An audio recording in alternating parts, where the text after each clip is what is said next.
కాంగ్రెస్ అధికారంలోనికి వచ్చినప్పటి నుంచే రాష్ట్రం అన్ని విషయాల్లో వెనకబడిందని టీడీపీ అధినేత చంద్రబాబు నాయుడు విమర్శించారు. సామాన్యుడు రోడ్డు మీద తిరిగే స్వేచ్ఛను కోల్పోయాడని, రాష్ట్రంలో శాంతి భద్రతలు పూర్తిగా గత్తెప్పాయని బాబు సర్కారుపై ధ్వజమెత్తారు. ప్రజా శ్రేయస్సు కంటే లాభాపేక్షతోనే కాంగ్రెస్ పనిచేస్తోందని ఆయన ఆరోపించారు.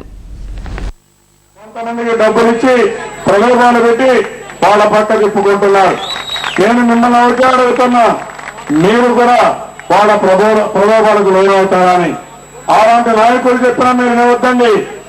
వాళ్ళకేదో గౌరవం కోసం, డబ్బుల కోసం, పనుల కోసం అమ్ముడుపోతే మీరు అమ్ముడు పోవాల్సిన అవసరం లేదని చెప్పి కూడా నేను మీకు తెలియజేసుకుంటాను.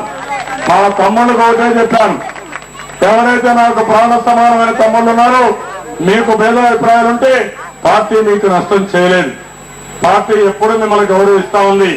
పార్టీకి పనిచేయండి, మిమ్మల్ని ఆదుకుంటాను. తప్పకుండా తెలుగుదేశం పార్టీ కార్యకర్త ప్రతి ఒక్కరిని ఆదుకునే బాధ్యత నేను తీసుకుంటాను. ఆ విధంగా ముందుకు తెలియజేసుకుంటూ ప్రజలు కూడా పూర్తిగా సహకరించమని మనందరినీ ప్రార్థిస్తూ